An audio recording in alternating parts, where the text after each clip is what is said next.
And we are live. Hello, this is Ruben Dua from Dub's podcast Connection Loop. And today I am with Rick Elmore. Rick, we are going to explore pretty much a couple of things that I find fascinating. And I think it's so important for people to hear about stories like yours. Number one is your origin story and what you've been through as an entrepreneur and as a human being.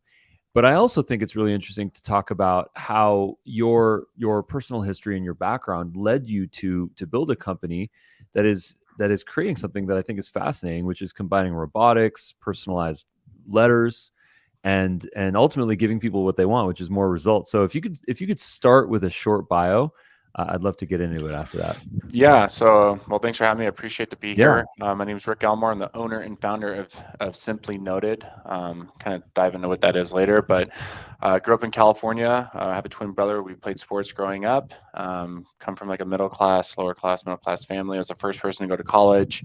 Um, got a scholarship to play football at the University of Arizona in Tucson, and had a pretty good college career there.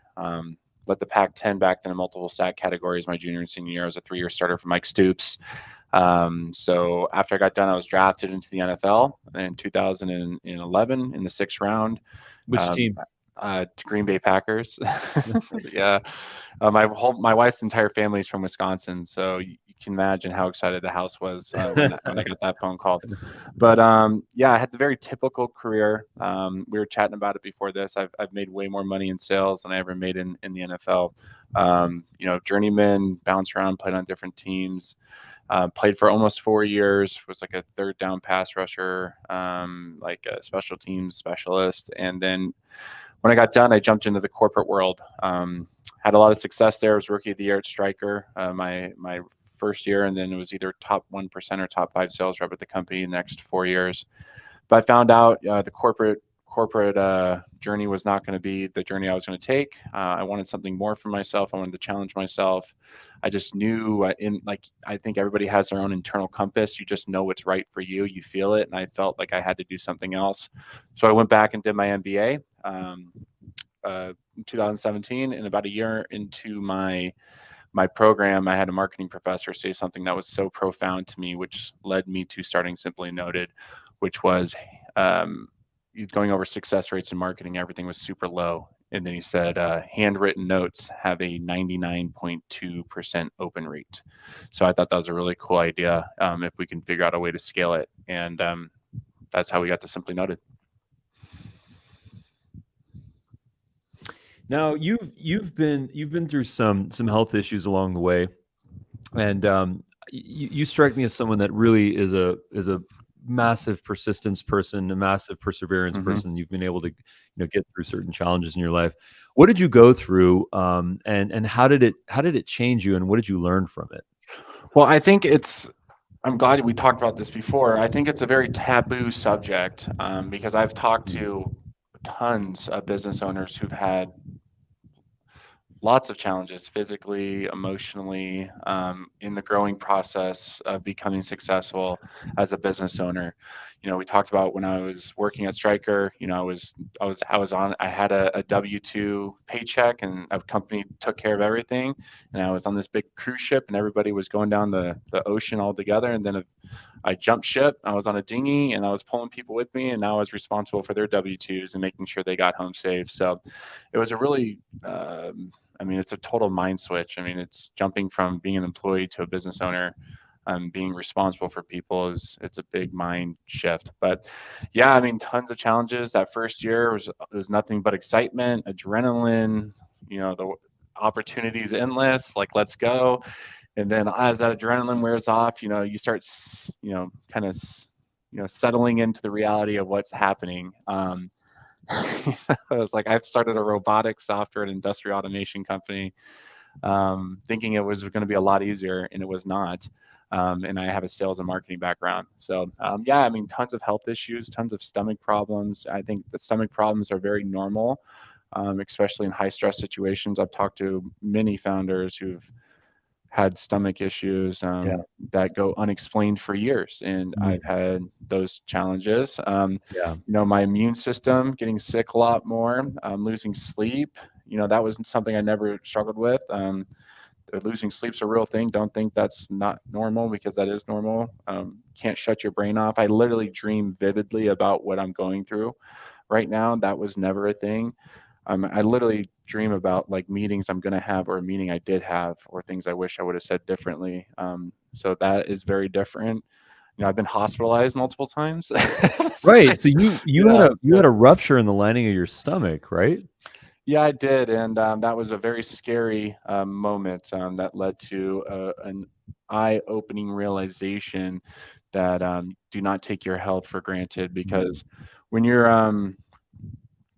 when you're healthy, like you want all these things, right? You want the success and you want that client, right? And then the second, literally a fraction of a second, when you get sick or something goes wrong, none of it matters. Mm. Literally none of it matters. I remember laying in the hospital room talking to my wife. I was like, I need to slow down. Like, we have kids. Like, I started the business. I had my first son. I was doing an Ironman, and then we had my daughter.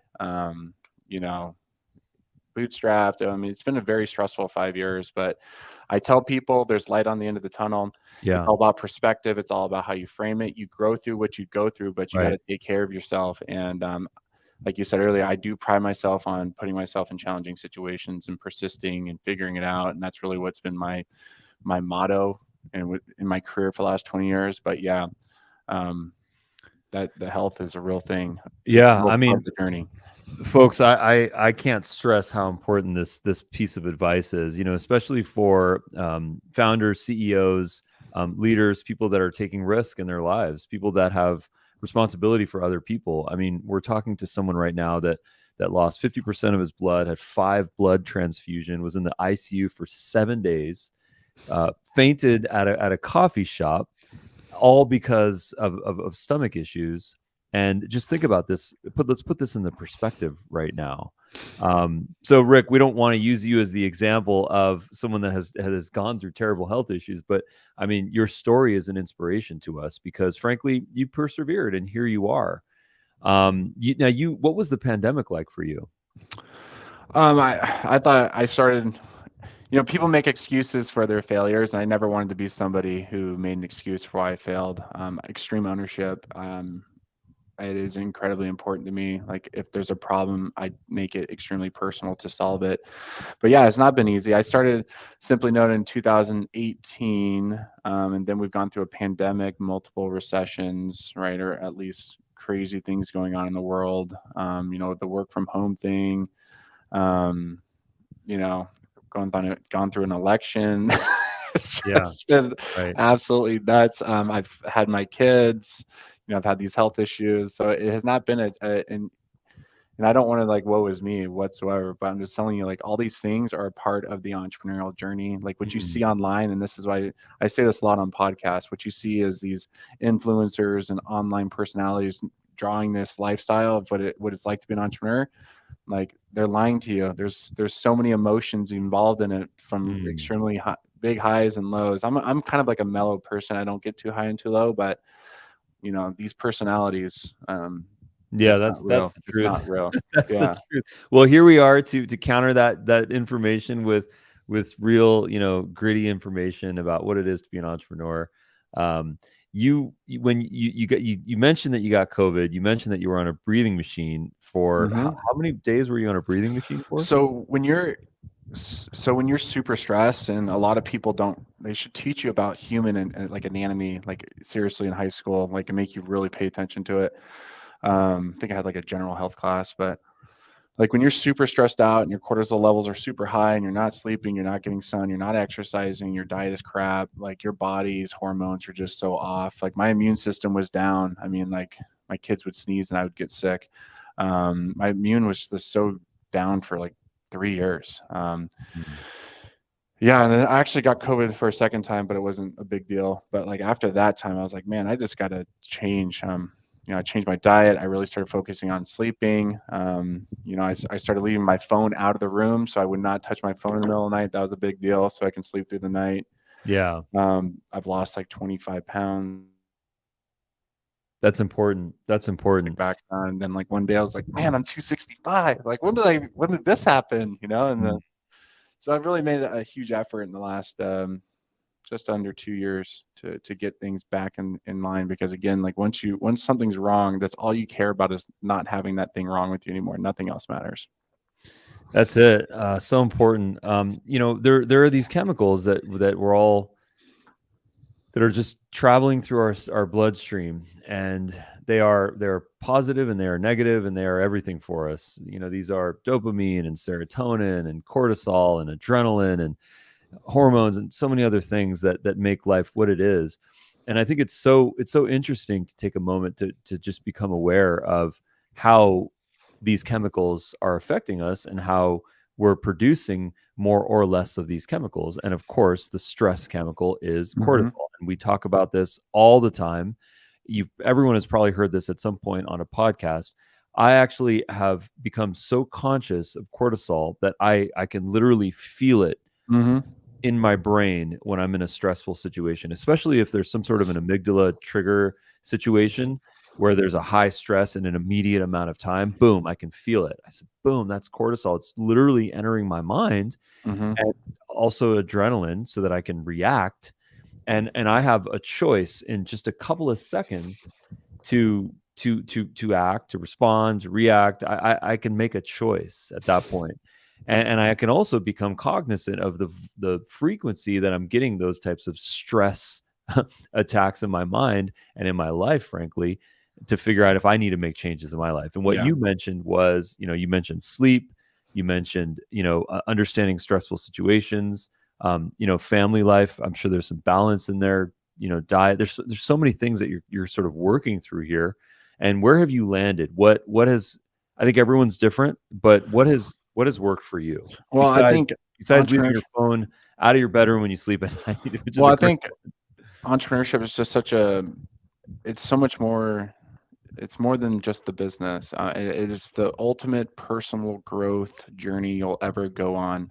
I tell people I've gotten more out of Simply Noted in my career than I would in 60 years at working at a corporate company. It's just, it forces you to, and we said this before, grow through what you go through. But it teaches you, like, if you're going to actually make it and become successful, you have to become aware of how you feel. You have to be able to, I don't say self-critical, because critical is not the right word, but identify where your weaknesses are and work on them, and be open to coaching and feedback, self-awareness, right? But like you were saying, like I can feel that same too. And like when I'm so stressed out, like I feel like my eyeballs want to explode out of my head, or my head's like starting to tingle, like awareness that you're starting to feel that, and then you got to reframe it and remove yourself from it, and have things that can remove you from it. For me, I do lots of laps. I'll by getting stressed out at the computer, I get up and I go do a lap. It's about a 1 mile lap around our facility. So I get outside for 15 to 20 minutes. Responding, like I was a big reactor in football. Like you have to react. They train you to react. So I was literally trained for 15 years. When something happens, you have to react with it. But in business, like you can't go off the gut instinct. You can't go off instinct. Like you have to get the information, absorb it, and then respond. Because if you react, like you may be mad and react in the wrong way. So, teaching yourself how to respond over react, I basically have had to reteach myself that, because that was something that was so different. Yeah. But yeah, I mean, the personal thing, I know a lot of people struggle at home. I don't think we've ever struggled. I've been with my wife for 18 years. I go home and I'm with my wife until they go to bed, and then I go to work again sometimes. But yeah, I mean, everybody's on their own journey. It's just like you got to work on your own journey. I mean, I've got a business coach, but we mostly talk about mindset and how to handle a growth mindset. It's not really about business. It's more about growing as an individual, so you can grow with your business. Because what got you to $1 million business, you're gonna have to be a completely different person at a $10 million business, and then same again for 50 and 100. So yeah, I mean, you got to get help. You got to ask for consulting. You got to be aware. You got to be open to it. And it's just it's an incredible personal growth journey. And just when you think you're starting to figure it out, something's going to come blindside you and say, hey, here's the next lesson, regardless if you're ready or not. Right. Yeah. So you're the first person in your family to go to college. You're a former NFL player and football player. And your background in your career was basically sales. You were a top sales rep, top 1 to 5%. and you had the audacity to go and start a robotics company, an industrial robotics company that ultimately was going to transform a form of marketing and get to a point of scale. That's a fantastic story. Tell us about what you're doing, and tell us about Simply Noted and what effectively what problem you're solving. Yeah, so what Simply Noted is we're a platform that allows companies to integrate, automate, or scale sending genuine handwritten notes. The easiest way for people to understand that, if you're like in sales or marketing or own a company, we are the constant contact or MailChimp of handwritten notes. So you can go to our website or go to one of our apps, create a beautiful handwritten or a beautiful piece of stationery, and then set it up within your platform or your app to automate sending those handwritten notes, or send us a CSV file like you would send like a file for emails, and then you can scale sending handwritten notes. So we've invested a lot of time and energy into building our own robot, and that's a whole story in itself, but we're the only company in the world that's built its own purposely built handwriting robot. We've tried everything else. We've customer funded and self-funded that entire project. It was over $1 million. And it's just incredible. I mean, this technology, I never thought, I mean, we have 6 pending patents. I never thought I'd ever file for a patent. So that was really cool. But yeah, we're just trying to make it easy for people to take what was old and make it new again, and old school, sales and marketing tact, handwritten notes in the mailbox. They have a 99.2% open rate. And it's really the last form of communication that people think that can be automated or scaled. So I believe we've solved the final missing piece, the CX or marketing or sales automation, by helping companies automate and scale this. That's incredible. So I mean, you have your own technology that you can use for your own marketing and sales. So what Yes, has that process been like for you? I mean, when you go and you do your campaigns, do you sort of say, you know what, let's use our own tech. Let's send some handwritten of notes and let's course. send it to real estate. Yeah, what is that process like? Yeah, I mean, we drink our own Kool-Aid over here for sure. I mean, it's a great conversation starter. At the end of our notes, we always say, "P.S. This was written by a robot," and that's always the hook to get people to like, "No way! I thought this was like somebody sent me a handwritten note." So yeah, we have there's niches we work with that's a no-brainer, like nonprofits and political organizations, where it matters to keep a relationship going. My wife's in fundraising, so like stewardship, managing those relationships, making sure that the donor attrition does not plummet, or increase, I guess. But yeah, handwritten notes, just saying thank you is a big deal. Anybody who, like, you can set up like if you're an e-commerce platform, like when someone spends more than $500, you can automate sending a thank you note based off of that type of stuff. So really, like, if there's a use case that you want to bring to us, we'll figure out a way to help you accomplish it. That's incredible. I love getting handwritten notes. In fact, just yesterday, I actually got one, and it might have been sent by your company because it was a postcard. It was a postcard, and it was handwritten, and it looked really nice. And I could sort of I tell that it was robotics. I don't know if I could tell, but it was just impressive. So I said to myself, if this is so impressive, the person probably sent thousands of these, right? Mhm. So who knows? I'll have to go look for that and see if it was you. Tell me about building the robot, building the technology. I mean, I know what it's Yeah. like. I know what it's like to build software. I don't know what it's like to build hardware. I've never built hardware more than one unit, like here in my garage or studio. Yeah, I mean, it was what do you ignorance is bliss. So let me tell you that. If I knew what, what it was going to take 5 years ago, I don't know if I would have done all this. Just because every time I open a new door, I'm just like, holy crap, like that next mountain is just so high. But yeah, I mean, it was not easy. We desperately did not want to build our own robot because I knew it was going to be expensive and I had no idea what we were going to do, but we were forced. We tried every solution in the world. I literally flew technology in from China, technology in from Paris, technology in from the US, South America. Like, we literally left no stone unturned. We found one solution that kind of worked, that got us started, that was like okay enough to like get our company off the ground. And we desperately pleaded with that company to like make changes, and we told them we would pay for it. And they would just literally kick the can like, oh yeah, we'll do that. And they just literally never did anything.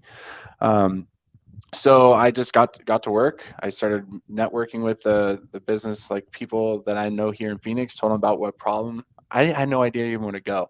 So somebody introduced me to an engineering company, but the engineering company was for they do streets and roads. What do you call that?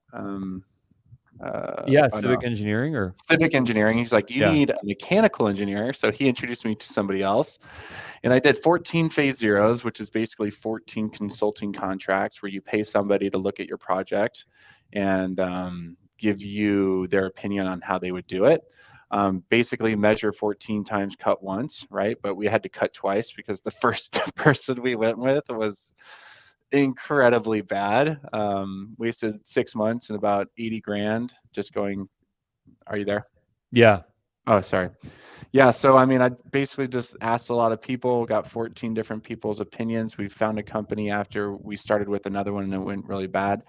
But yeah, I would just take someone's opinion and their proposal. I would take their logo off and cross out the pricing and say, hey, this is how this company would do it. How would you do it? Mm, interesting. And yeah, and just literally played everybody's opinions against each other. Found somebody who we felt really comfortable with, and then it was 2 years of um, blood, sweat, and tears. Yeah. Literally blood, sweat, and tears.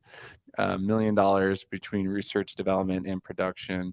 I mean, we're doing injection molding in China. We're building our own boards. I built our own pen. I don't know if you can see this, but I saw the we built our own pen. I pens. saw the pen Yeah. on the website, and I love seeing that.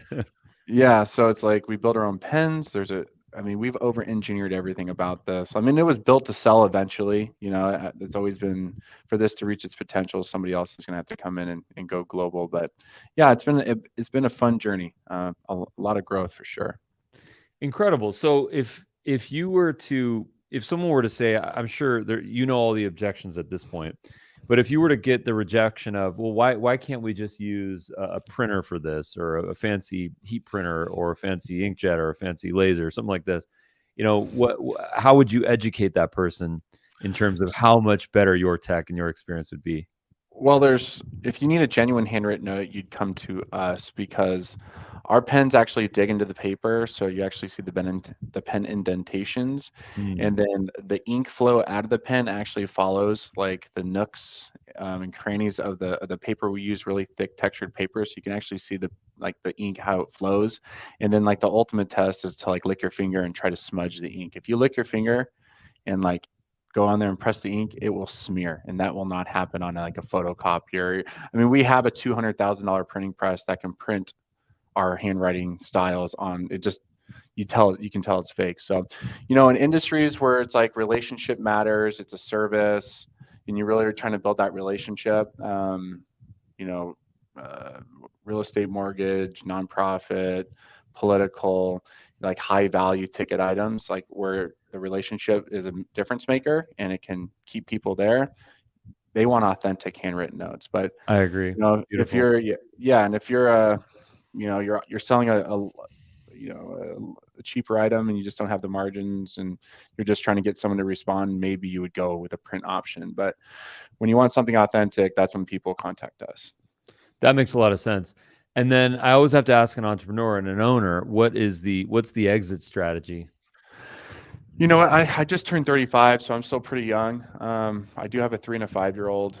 I have literally killed myself to get this company to where it is today. And I know in order for it to go to $100 million company, we're going to need a lot more help. The goal was to build it, to sell it. But yeah, we have a lot of exciting partnerships that are starting right now. Like we're just getting the wind in our sails to scale. But I would love somebody to come in, buy majority of us out in the next 3-ish years. Because like when you start a business and you're an entrepreneur, like your tunnel vision starts to like open up and you see all these opportunities everywhere else. And I would like to use all the skills that I've built here to go and try something else, by the time I'm 40. There it is. That's the exit strategy. Nice. Yeah. And this is actually, I'm just going to show on my screen. This is actually one of your robotic pens here. Hmm. So explain this to us. I see like a hex head. Is that hex? And then there's a Yes. ball. So basically, this is just a weighted pen, and then we build our own custom pen inserts. So our custom inserts are actually like the special sauce, and that the the molding on the outside is just the weight, so it can actually dig into the paper.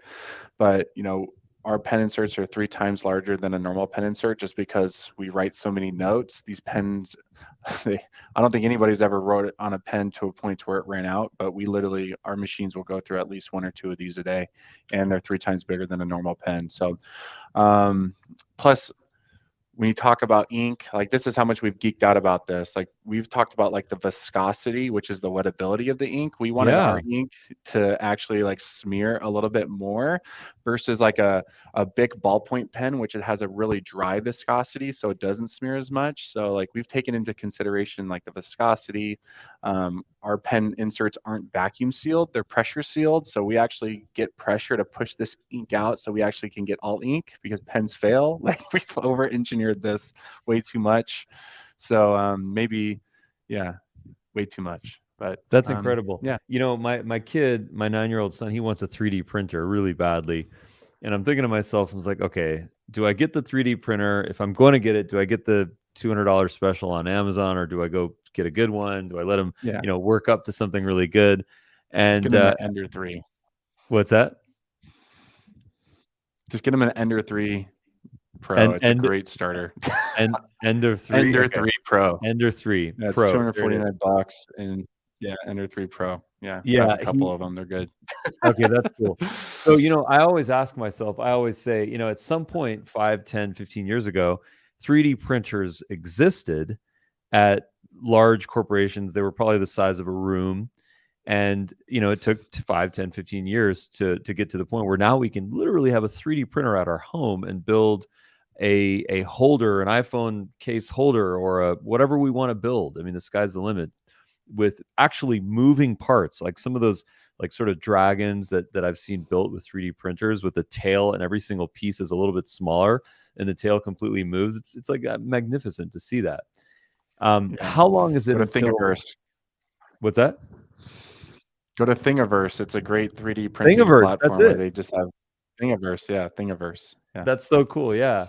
So my question for you is, when are you going to take your technology and allow someone to pay $1,000 or $300 and get one of your systems in their home? Yeah, we're gonna sell or lease these robots when we're done with Simply Noted. So there's still a lot of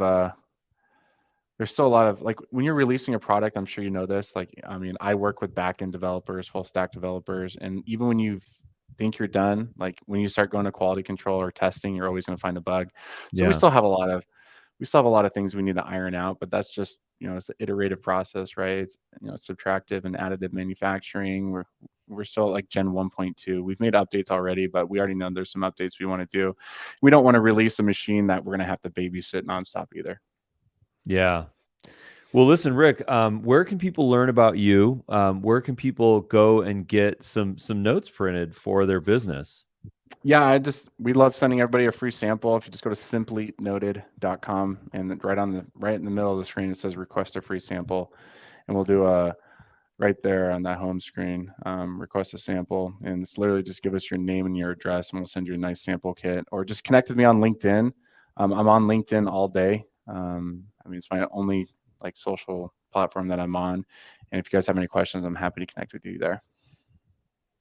Incredible. Well, listen, Rick, I really appreciate your time, and thank you for sharing your story. I mean, these are the type of stories that I think other entrepreneurs, aspiring entrepreneurs, CEOs, founders, leaders need to hear about, because entrepreneurship is not what it looks like on social media most of the time. Entrepreneurship is a really rugged, gritty thing that, many of us go through. And I think that there's some amazing rewards on the other side, but I also think that there's a lot of failures that have to be, you got to be ready to take them along the way. Yeah. I think it's just about, I think energy and persistence will conquer all things, but it's learning how to rest and take care of your health along the way, and learning how to ride the wave, because there's going to be some crazy waves, and there's going to be sometimes no waves at all, and you're like, what's going on? And Right. yeah, it's just, I think, yeah, energy and persistence, Yeah. and staying excited about what you're doing. That's one thing. I still wake up every day, no matter how bad the day is before, still excited. And I think if that's an indicator for if it's a time to stop, Like if you're not excited about it, yeah, I think you'll go through seasons, but I'm still excited to solve these problems every single day.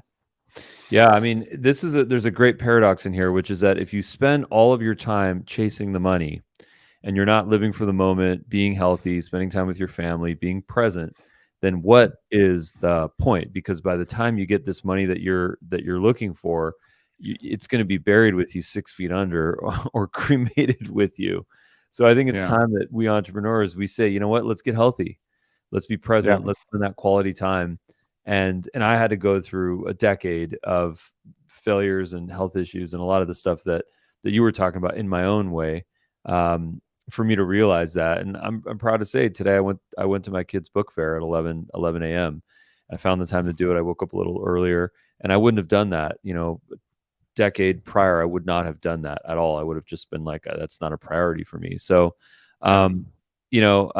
we're all imperfect. We're all learning here, but hey, let's stay balanced and let's stay on the journey. Let's persevere. Let's be tough, but also let's live balanced lives and have good diets and good fitness and good mind, body health. I couldn't agree Rich, more. really appreciate you. And simply noted, guys, go get a free note. That's super interesting. Fill out a form, and you are literally going to receive a letter that's been written by a robot with 6 patent pendings that's incredible. Check it out right now. Simply noted, and of course, search for Rick Elmore on LinkedIn. Thanks again, Rick. Appreciate you. Thank you. Appreciate being here. Yeah, stick around for some notes.